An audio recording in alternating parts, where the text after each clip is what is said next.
All right, let's get this show on the road. Welcome to Whatever with REVER. This one is going to be a little different than Whatever with REVERs in the past. We're focused on discovering the greatest routes on Earth. So we're going to kind of take a look around and pick out some cool routes on every continent. We are your hosts here. I'm Bjorn Bredesen. I'm the senior business manager.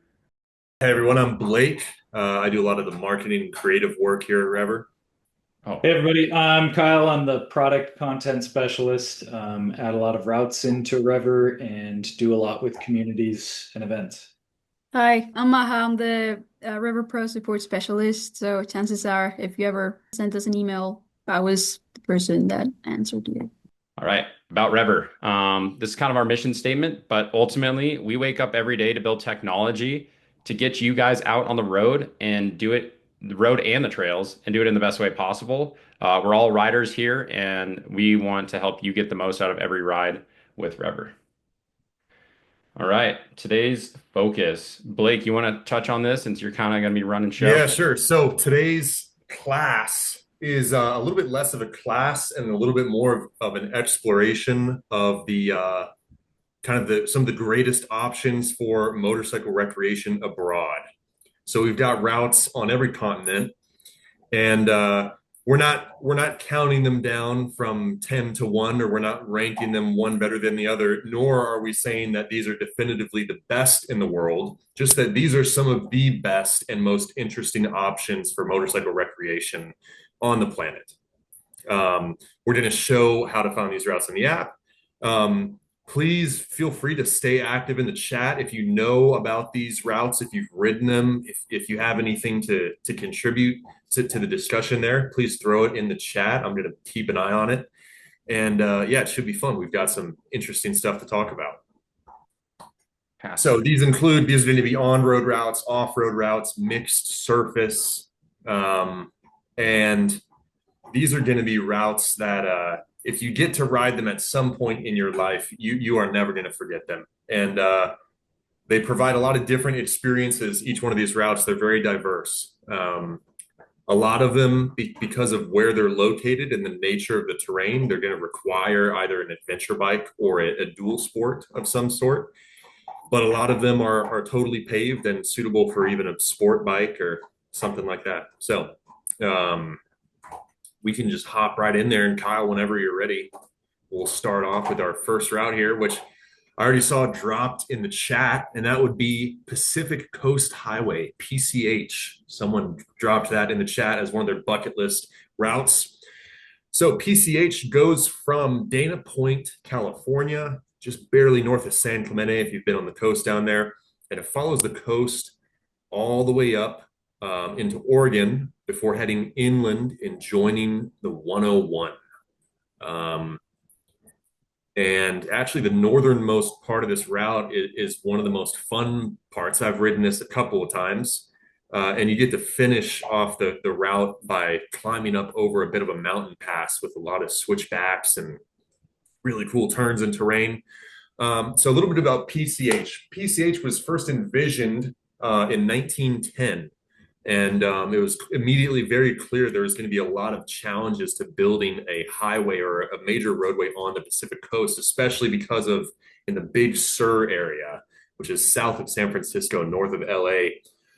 There's so many cliffs and rivers and just very difficult terrain to build a roadway on. Now, construction of PCH did utilize a lot of prison labor. So they tapped into San Quentin State Prison, very famous California prison, and to get that thing done, which you'll find a lot of these major projects, these major roads that we're going to talk about, they relied on forced labor, prison labor, conscripts, or military labor, things of that sort. So, if you've ridden PCH, you know what the deal is. It's just turn after turn after turn. And kind of the interesting thing about this road is, Mark, that's awesome. I would love to ride it 20 or 30 times. As you go north, the scenery just continues to change, and you hit so many cool towns and points of interest and different different interesting historical areas, and it's a super enjoyable ride, and you can just take your time and do the whole route over the course of a few days, go all the way north, and then if you want, turn around and head back south. PCH is a fully paved route, as you might assume. So take whatever you want. I rode a Ducati Panigale V4S on this route once, and then another time I was on a Husky 701 Enduro, and it was just as fun both times. So highly recommended route. Pretty achievable if this is one you want to check off your list if you live in North America. Yeah, anyone else on the Rever team want to add anything to this one?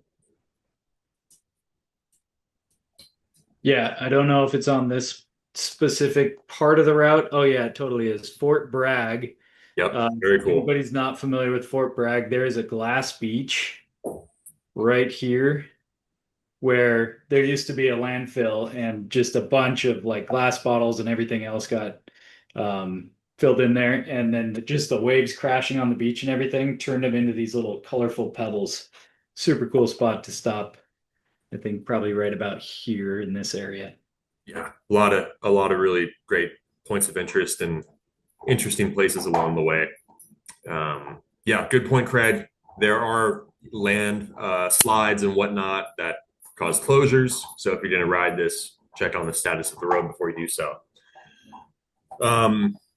Okay, our next route is going to be our second North American route. I also saw this one in the chat, Blue Ridge Parkway. This is a super beautiful route to explore Virginia and North Carolina. Blue Ridge Parkway is the longest linear park in the U.S. And construction on this road began in 1935 under Franklin Roosevelt. And this is just another one of those routes. I mean, look at that elevation profile. Like, there's so much mountainous terrain. You're going up, down, left, right. Alexander, great point. Any area like this, there's a lot of wildlife, especially at dusk. So definitely something to be mindful of. But this is another one of those routes that just has endless points of interest. Like there are different articles out there that have mile markers for points of interest, and it's like you can't go more than 3 miles without coming across some sort of significant POI. So super interesting route. A lot of long sweeping turns. But there's also some more technical sections in there for sure. I mean, that looks like a lot of fun to me. I've never ridden this area of the country actually, but it's definitely on my list. It is a completely paved road. It's very suitable for a cruiser, sport bike, sport touring, motorcycle, adventure motorcycle, whatever you want to take on there. And just a super interesting and fun looking route for sure. Definitely on my list. Next up, we're going to South America. And some of these, you're going to have to forgive me on my pronunciation. The Carretera Austral, maybe Baja, you would be able to. Carretera Austral. There we go. So this route is in Chile, and it is on the western side of the Andes. It traverses some of the least accessible areas in Chilean Patagonia. And this is one of those routes where this is going to be a real adventure. This is in one of the wildest terrain and wildlife speaking wildest places, that you can ride a motorcycle. You're going to see a lot of elevation change. You're going to be at high altitude. And some background on this road. Construction started on this road in 1976 during Chile's military dictatorship. And the whole point of this road was to provide more access to rural communities in Chilean Patagonia. The labor force was mostly conscripts. And this is definitely a bucket list route. And this is definitely, I would say, an adventure bike route, because there are going to be sections of gravel. There's probably going to be sections that are washed out. I mean, look at the prominence on some of those peaks. is so extreme. Yeah, this is something I would love to ride on an adventure bike for sure. Anyone ridden Patagonia, South America in the chat? So this is, as I said, this is on the west side of the Andes. So you can see there you get a lot more greenery because of, all that air coming in across the southern Pacific and blowing up over that terrain. Now our next route is actually mostly on the eastern side of the Andes, which is going to give you a lot different of an experience. This is National Route 40 of Argentina, excuse me. And this is the longest singular route in South America. Construction on this route began in 1935. And as I said before, it is on the eastern side of the Andes. So you're essentially in a huge rain shadow. So it's much more arid. Now there are areas that are going to be very green with a lot of fauna and plant life, but a lot of this route is going to be much more arid. Now some people will link this with the previous route that we showed. So you could actually kind of do a bit of a loop around the Andes, which would be a massive, massive route because this thing is like 3,000 miles, I think. Could you pull that up, Kyle? The total stats on this guy? Yeah, nearly 3,000 mile route. So that's a big one. This is another route you are going to want to have an adventure bike for sure. There's a lot of paved stuff, but there's definitely going to be gravel, dirt.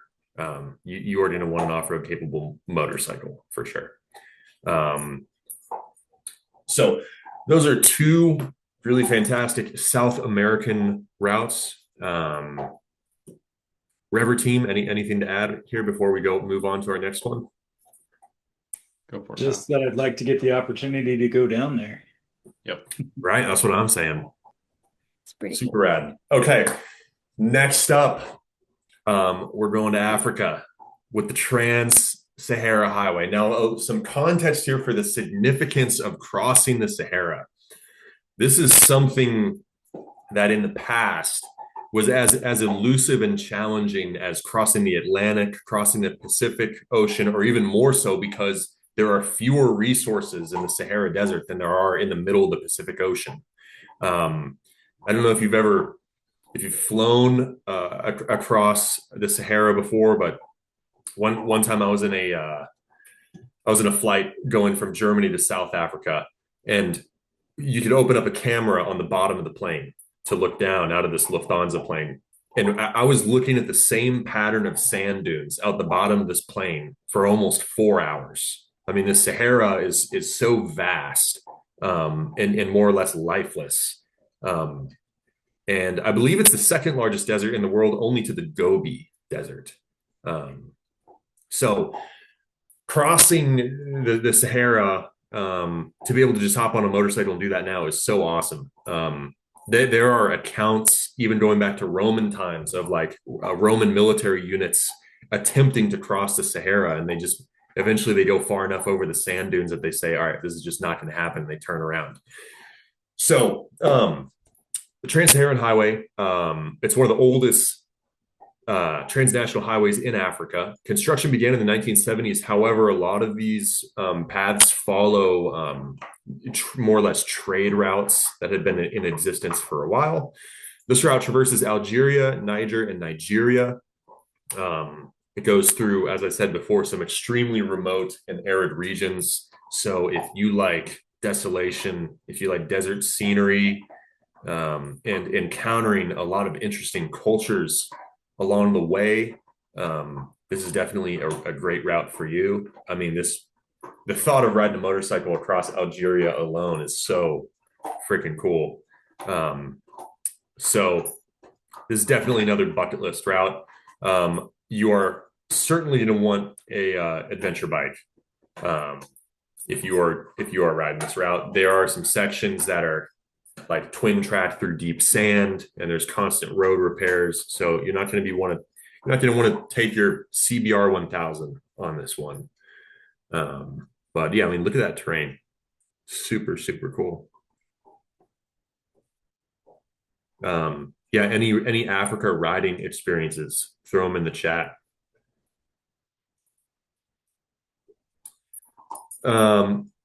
Yeah, another cool thing is you get to traverse the Mediterranean Sea to the southern Pacific on this route, with the route terminating in Lagos.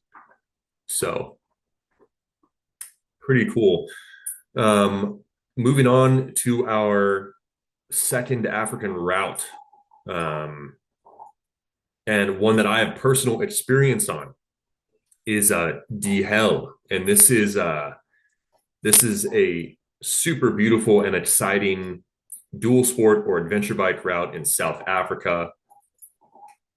Blake, is my dryer running? No, but my fan is running, maybe. Or that's either my fan or my dog chewing on a bone. One of those two. Hey, go. Thanks for pointing that out, Ted. So this route is located in a very remote valley in the Swartberg mountain range of South Africa. If you could go to like a terrain view there, Kyle, this is a really interesting area geologically speaking, and zoom out even a little bit more, and yeah, so you just get row after row after row of mountains in this part of South Africa, and it is a super beautiful place to ride. It kind of looks like everywhere. There are places of South Africa that look like Mars, and there are places in South Africa that look like you could be in like Spain or something. Really interesting region to ride in. So you can kind of see the route there, how you climb up into the mountains and then enter that mountain valley. Yep, through the middle there. And if you like hauling butt on an adventure bike, this is one of the most fun roads I've ever ridden on any kind of dirt bike or motorcycle, period.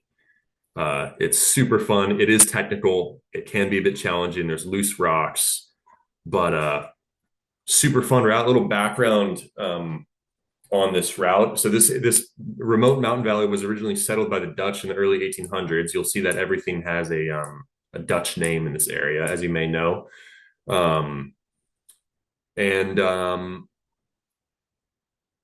There is like a really cool settlement at the end of the route, and you can it's kind of like a hostel.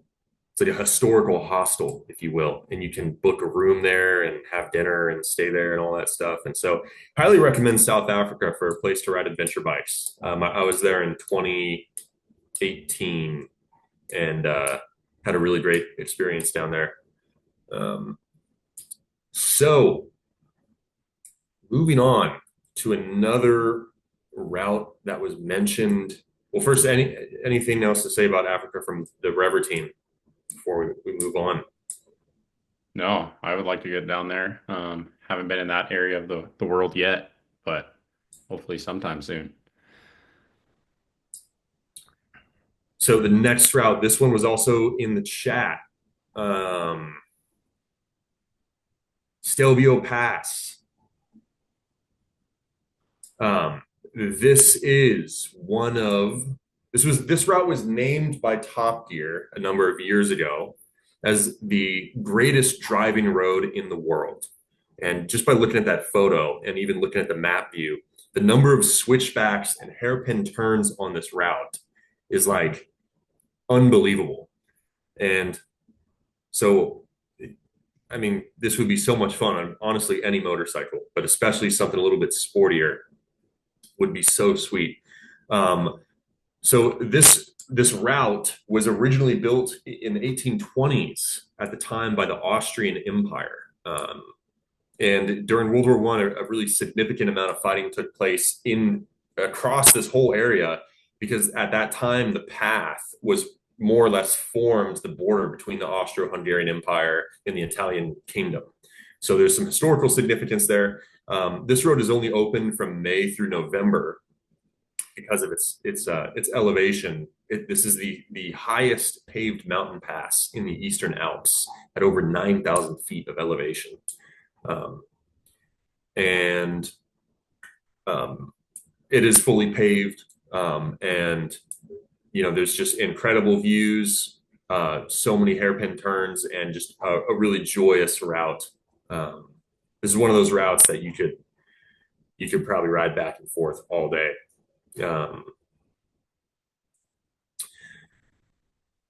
Craig has just all the intel on a lot of these routes.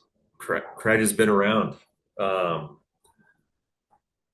So that is a super interesting, and this is like one of those top five. If we were going to rank them, this would be a top five in the world for sure. Now, interestingly, as I said, this was named by Top Gear as one of the greatest as the greatest driving road in the world, until it was dethroned by our next route, which is Transfăgărașan in Romania, which is actually my homeland. I wasn't born there, but my family is from there.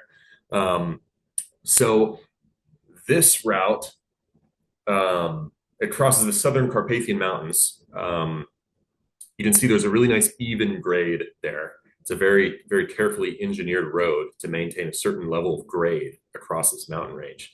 And if you go to satellite view, Kyle, and zoom out just a little bit, you'll see the location of the Southern Carpathians here. And you might wonder, okay, why not just build the road a little bit to the west or to the east? Why do you want to build a road directly over this mountain range? Okay, well, this road was constructed in the early 70s under Nicolae Ceausescu, the Romanian dictator at the time, as a response to the 1968 invasion of Czechoslovakia by the Soviet Union. So this is one of those roads that it only exists for strategic, importance, strategic military importance. This was a military construction project, and many people actually lost their lives working on this road. But it is now known as one of the greatest paved routes in the world, possibly the greatest paved route in the world. So it is the second highest mountain pass in Romania. And the cool thing about this road, a lot of fun, sporty paved roads, they have a lot of one type of a turn. Like maybe the route has a lot of switchbacks, right? Or maybe the route has a lot of sweeping turns. This route has all types of turns are very numerous. So you have hairpins, into like a decreasing radius turn into an even right. I mean, it's just, if you want to really work your ability as a motorcycle rider, this is a great road to do it on. So shout out to the homeland Romania for making such a fantastic road. So moving forward, first of all, anything to share from the Rever team on European riding? We had someone asking, and you can answer this for South Africa, but when you traveled, is there a particular company you use? Or I believe for you in South Africa, you were on a press launch. Is that correct? South Africa, it wasn't a press launch. I was doing I was on a adventure ride called Moto Safari, which is a very highly curated adventure week-long adventure ride through South Africa, which I highly recommend. If you want to go ride in South Africa, look up Moto Safari. Now, I will also say, if you just want to go lead your own adventure in Cape Town, South Africa, there are a lot of places where you can rent a motorcycle. I know that for sure. So it's a popular destination for motorcycle tourism. Plus, then you can tour the Liat facility, right? Yeah, I think that would be. I think that's in Johannesburg, which is to the northeast there.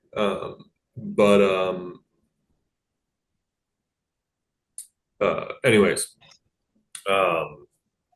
now I will say I crashed up a R1200 GS adventure really bad in South Africa, and so I did not get my deposit back on that trip. But that's just what happens sometimes when you rent a bike, or a car. Um, okay, moving forward. Now we're getting into some really interesting routes here. I mean, we have been, but these kind of the second we're bottom loading the deck here. So the Road of Bones. Surely almost everyone has heard of the Road of Bones. Ted, the if your question was in reference to Transfigurason, that is a very nicely paved road. Um, right. So anyone who's watched Long Way Round, which arguably, set the whole adventure riding culture and scene on fire. Okay, they are familiar with Road of Bones, which is also called the Colima Highway. This route, that's just an OG adventure bike photo right there, right? We're looking at an oil-cooled GS with the aluminum panniers. That might be freaking Ewan McGregor himself right there. This route traverses the Russian Far East. And zoom in on the start there, Kyle, so we can kind of.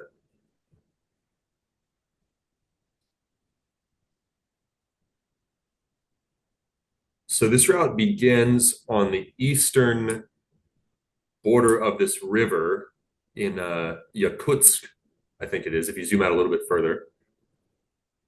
Yep. So now, if you even get to Yakutsk in the first place, you've already been on like a hell of an adventure because this is in one of the most remote areas in the world. So even to get to the starting point of this route, like you're gonna have to put in some work. But that being said, I mean, for me, I have a friend. Sometimes I'll just randomly text him Magadan, and that is where this route terminates, is in Magadan, on the coast there. And it's something that I almost certainly have to do before I die is ride this route. It's got some of the most beautiful untouched wilderness anywhere that you can take a motorcycle. Now, why is it called the Road of Bones? Chat, any ideas? Rever team. Okay. I bet you people died So or something. this route, the construction began on it in 1932 during the Stalinist rule of Russia. Okay. If you know about Stalin, you know that millions and millions of people died under Stalinist rule. Okay. And the construction of the Road of Bones relied on gulag labor. And in fact, 3 gulags were constructed in this area just to supply forced labor to build this route. Okay. And estimates vary quite a bit, but very easily hundreds of thousands of people lost their life working on this road. Okay. And the reason it's called the Road of Bones is because when people would perish, just from exposure or cold or hunger working on this road, they would just bury them in the road. So during warmer summers, when more of this permafrost melts, there's actually literal human bones sticking up out of this road, which people thought was kind of like a myth until a few years ago when there was a very warm summer and someone took photos of actual human remains sticking out of the road. So definitely a dark history to this road. It is this area in the winter is completely out of the question for riding motorcycles. Okay, it passes within 100 kilometers of a town called Oymyakon, which is considered to be the coldest continuously inhabited place on Earth. Okay, the average low temperature in the winter in this town is negative 50 degrees Celsius. So you're not going to be going here in the winter. This is a summer only operation. Are we good there on screen share? Okay. Now it goes without saying you're going to need an adventure bike or a dual sport motorcycle to ride this road. Now, as of 2008, this road was considered like a federally maintained highway within Russia. So it is now more maintained. which it would be interesting to know, like, long way round was when? What was that? 2006, 2007? So that, 2003 and 4, I oh, think. so even earlier. So those guys got an experience that you kind of can't really have on the Road of Bones anymore. I mean, you guys might recall watching Long Way Round where they're loading their bikes up into the bed of these crazy off-road flatbeds to take them across rivers and stuff like that. So that's probably not the experience you can have there anymore. However, this is going to be a real adventure. Like I said, to even get to the starting point of this route, you're going to have to figure some stuff out. But if you have the ability to ride this route, definitely do it. Definitely go out there. Moving on to another Asian continent route, the Karakoram Highway in Pakistan, also known as the Pakistan-China Friendship Highway. So this route is one of the highest paved roads in the world. Okay, it reaches a high elevation of nearly 15,500 feet, which is higher than any mountain in North America. How tall is Denali? K2? Or no, is that, or no, K2 is different. Denali is like 14 something, is it not? Let's,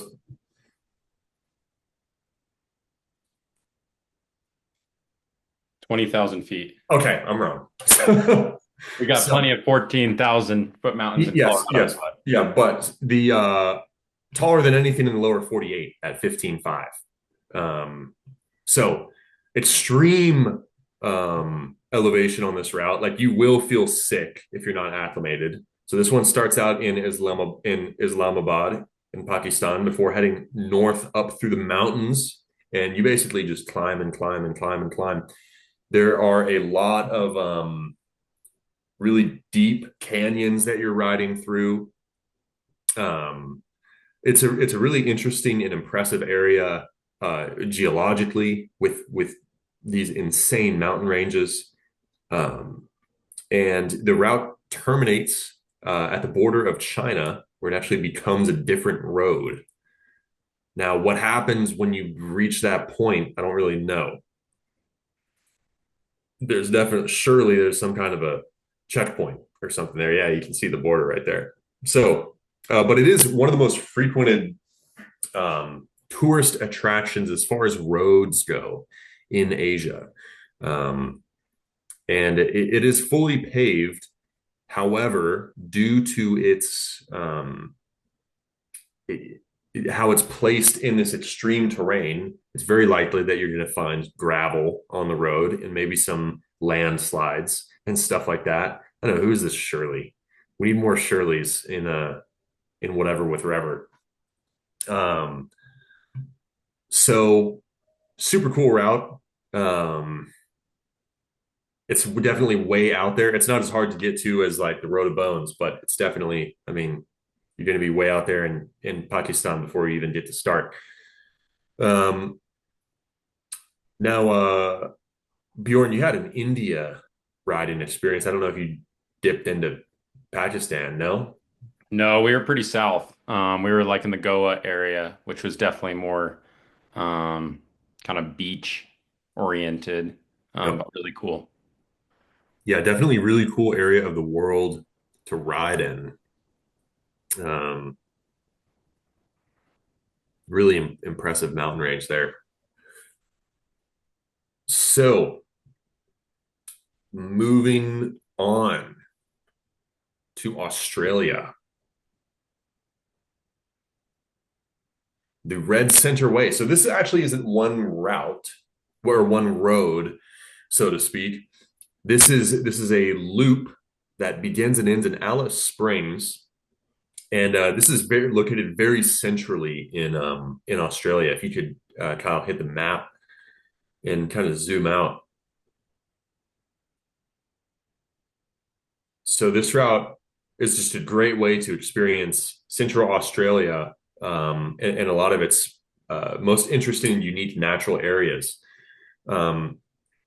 So it is fully paved. However, it would be nice to have an off-road capable motorcycle on this route because there are a lot of interesting opportunities to kind of hop off the road and do a little bit of exploration. Um, as you can see, one of the defining characteristics of this area of the world is just the super red dirt.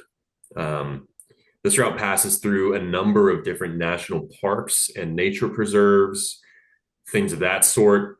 It's very popular for people in Australia who are on vacation. And yeah, it's a super cool loop. You can do it in a few days. And that the photo attached to the route there would be, now this is in an Aboriginal language. So give me a break here, but this is Uluru Kata Juta National Park is what that is there. Really interesting rock formation. And along the way, you also go through a lot of really cool and interesting little villages that you can drop into and kind of get a feel for Central Australia.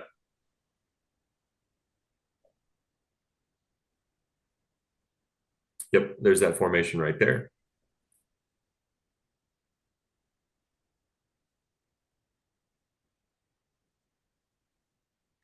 This is kind of in the region of the how cool is that? Of the I don't know if it's pronounced Fink or Finky Desert. Um, but yeah, there is a desert race that crosses this area of Australia that is super gnarly with very high speeds. Um, if you're curious about that, look up some YouTube videos. Finke desert race. TED, yeah, tough to get to, I'm sure. Yeah, I mean, you're going to be riding for like days to get to this part of Australia. Australia is big, so, but I'm sure it's worth it. So that covers our list of conventional routes. Now, as per the kind of the setup for this discussion, we're going to look at routes on every continent. So just for fun, I wanted to see, is there a route on Antarctica? And now, of course, there is, because they need a way to get all these supplies and fuel and stuff like that to the scientific places in Antarctica. So there's something called the South Pole Traverse, which is literally just an ice road. If you zoom in, go to like that bay on Ross Sea right there, Kyle. Yeah. So from McMurdo Station, you can see that line. Yep. And that just travels inland as a way for it's kind of like an ice road truckers situation. If you guys remember that show, I don't know if that's still even a show on Discovery Channel, but it is an ice road that was very difficult to make and prepare. But they haul an extraordinary amount of like fuel and supplies and equipment across this road on a regular basis. I would be interested to know, Kyle, maybe if we can see that route from space with the satellite image. Yep, left. Yep, it comes. Yep, it goes from there.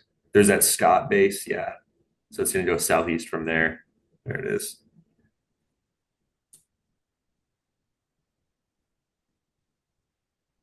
Probably can't. It's all ice. Okay, you probably can't see it from space. But now you're not going to be able to get your motorcycle down there, unfortunately, unless you're some kind of special scientist. Some special tires. Can we plan a route in Australia or in Antarctica?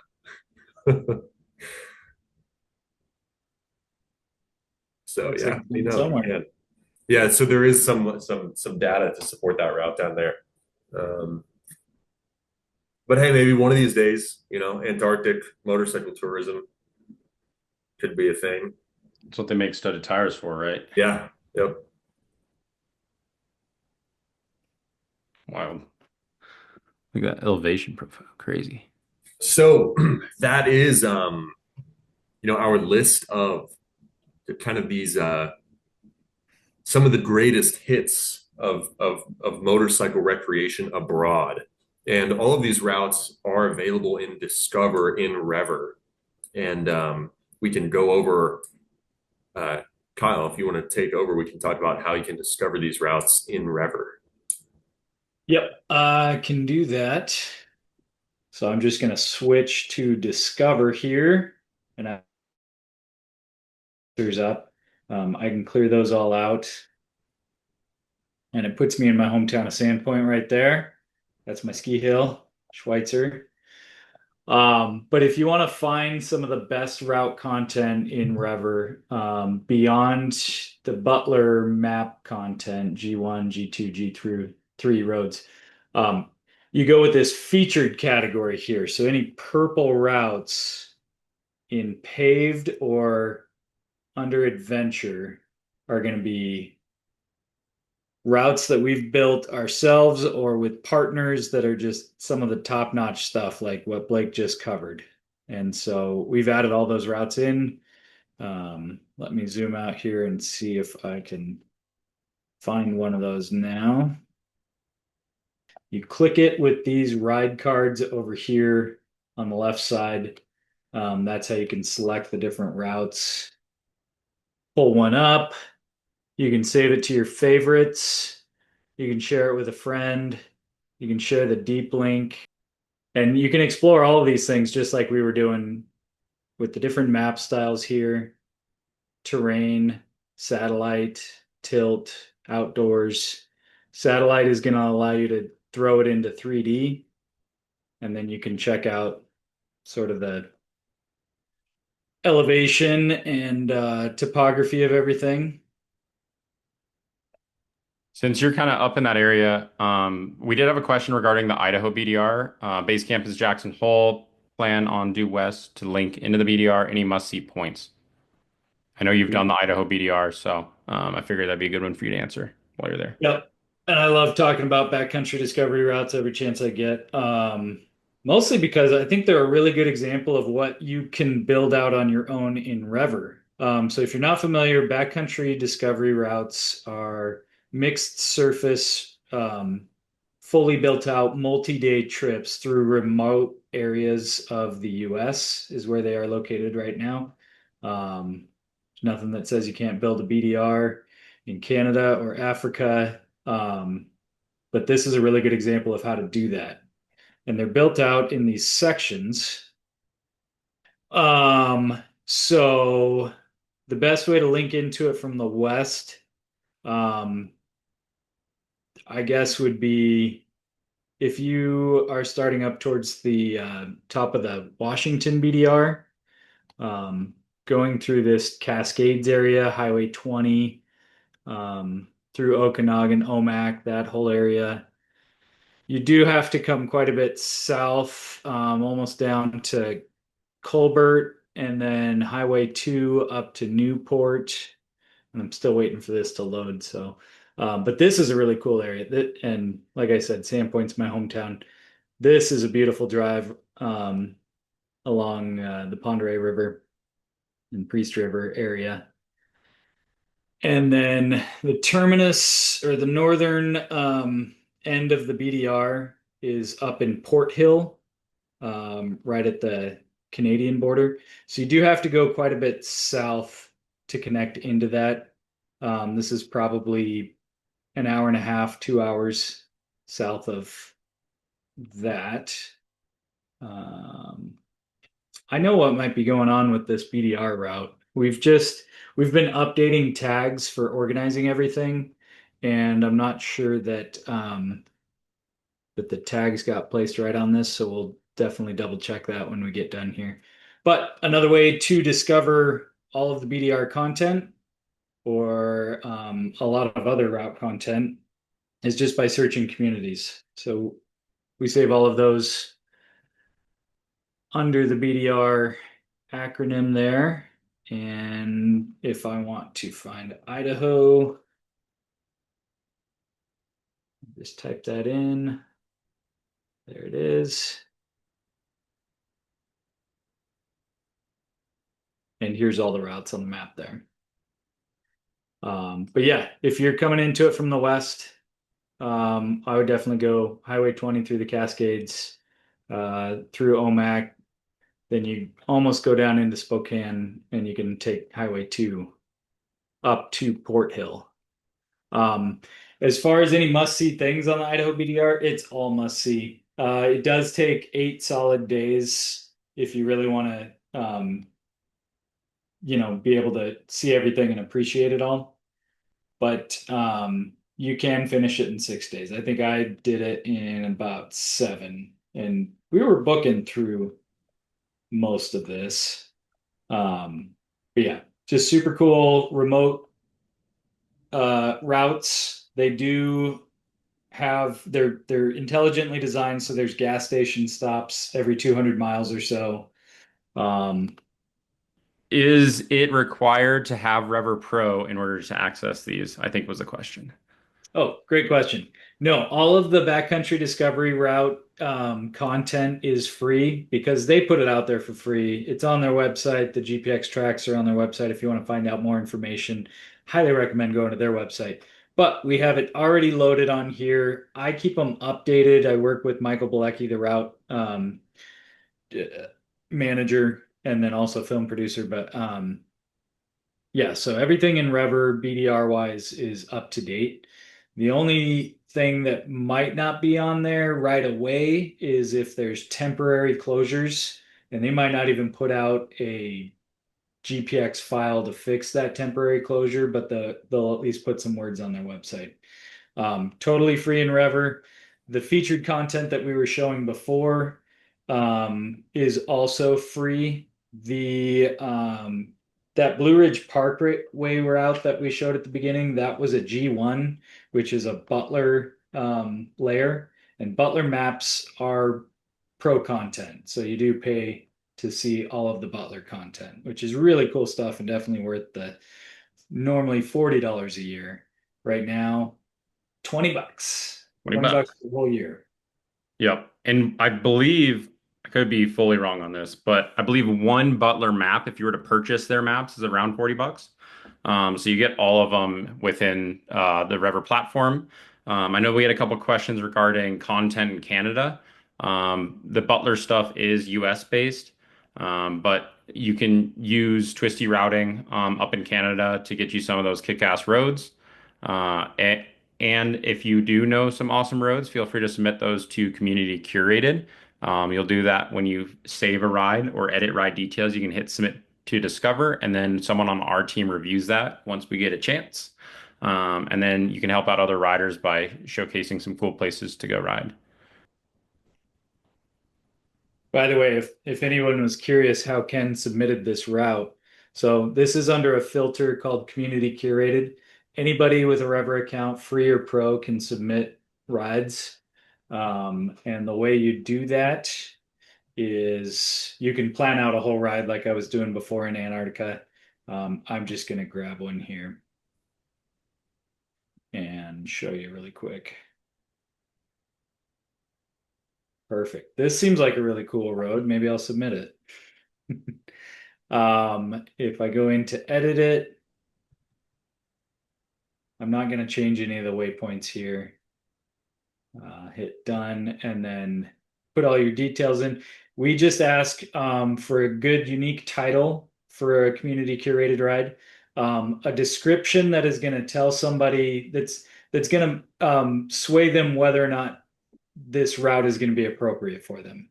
So just enough details about the highlights, if there's a specific kind of bike that it's suited for.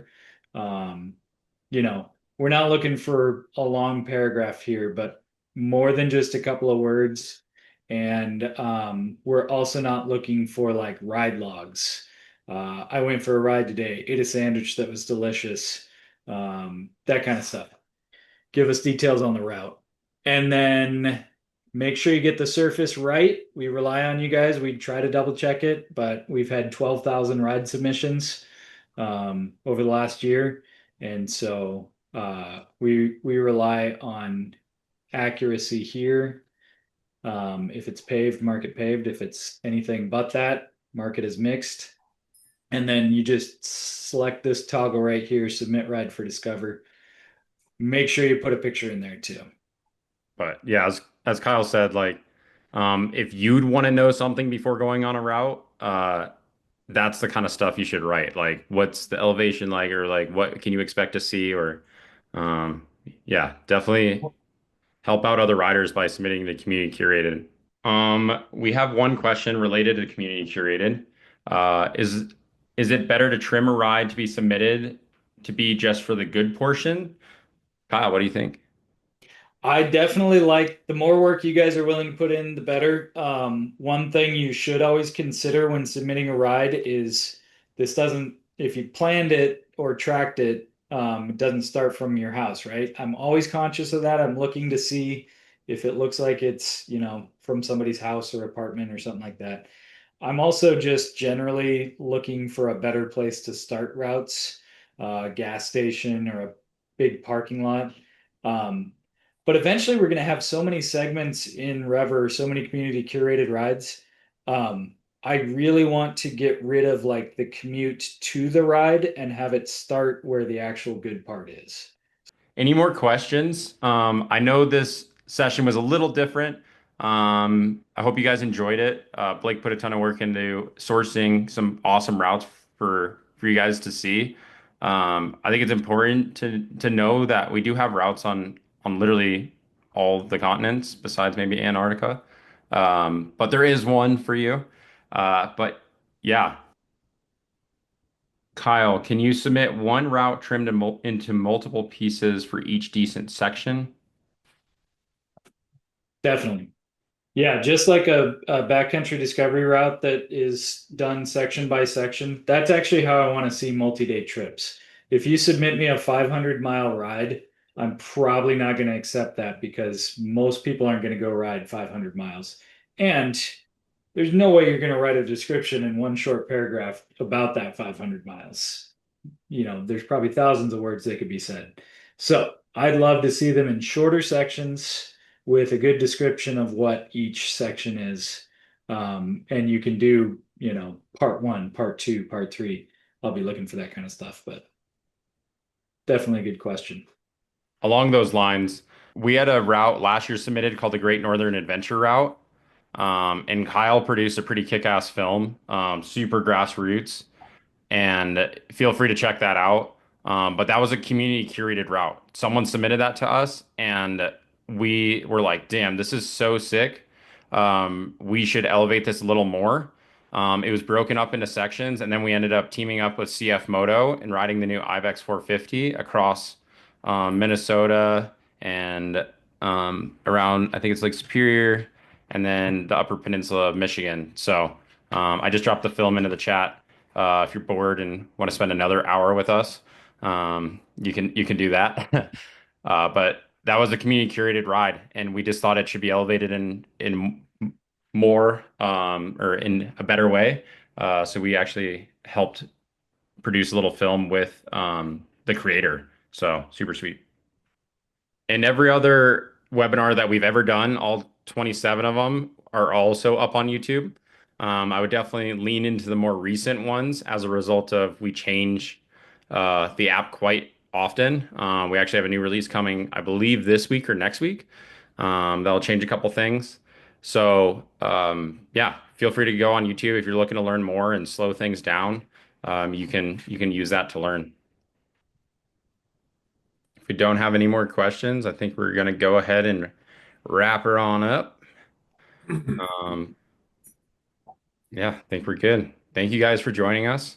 Almost 10 minutes past the hour, and we're stoked that you spent your evening or afternoon with us. Yep. Thanks for coming, everyone. Yeah, we appreciate you all. Thanks for the awesome commentary and the questions and everything else.